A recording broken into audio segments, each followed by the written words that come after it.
Hello दोस्तों, SP coaching classes में आपका स्वागत है। आज हम जानेंगे कक्षा 10वीं के प्रश्नावली 3.3 का क्वेश्चन नंबर फर्स्ट।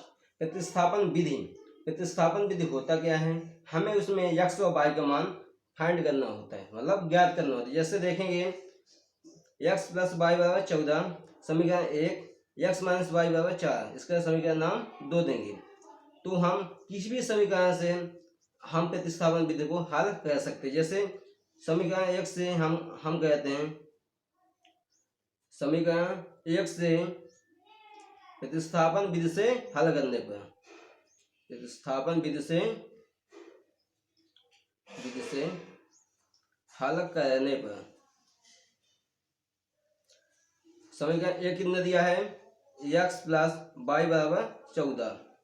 तो x बराबर 14 प्लस y है, जब बराबर को साइड या तो चिन्ह बदल जाता है, तो -y। तो इसका नाम हम समीकरण 3 दे देते हैं। फिर इसके बाद हम समीकरण 1 से समीकरण 3 बनाए, तो हम इसका x का मान अब समीकरण 2 में रखने पर, x का मान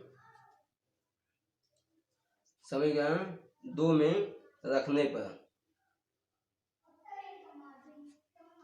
समीकरण 2 कितना दिया है? x - y = 4। x का मान हमको कितना प्राप्त हुआ? 14 - y। तो x का वैल्यू यहाँ पुट करेंगे, 14 - y - y = 4। 14 -y और -y क्या होता है? माइनस माइनस प्लस हो जाता है, लेकिन चिन्ह माइनस का। तो -y कितना हो? -2y = 4।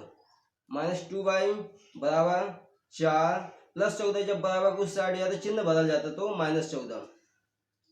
-2y 4 में 14 घटाएंगे तो कितना आएगा? -10। क्योंकि जब हम कम में ज़्यादा घटाते हैं तो चिन्ह हमेशा माइनस का आता है, तो ये माइनस से माइनस आपस में कट जाते हैं।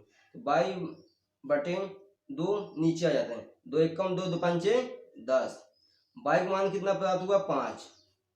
अब हम y का मान समीकरण 3 में रखने पर, y का मान समीकरण 3 में रखने पर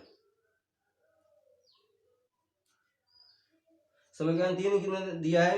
x = 14 - y। x = 14 minus y का मान हमको कितना प्राप्त हुआ? 5। यहाँ 5 रखेंगे। x = 14 में 5 घटाएंगे, कितना आएगा? 9। कितना आया? 9।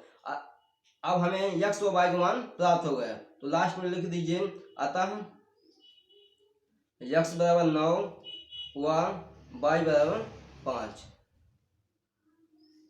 यही हमको प्रतिस्थापन विधि में ज्ञात करना था।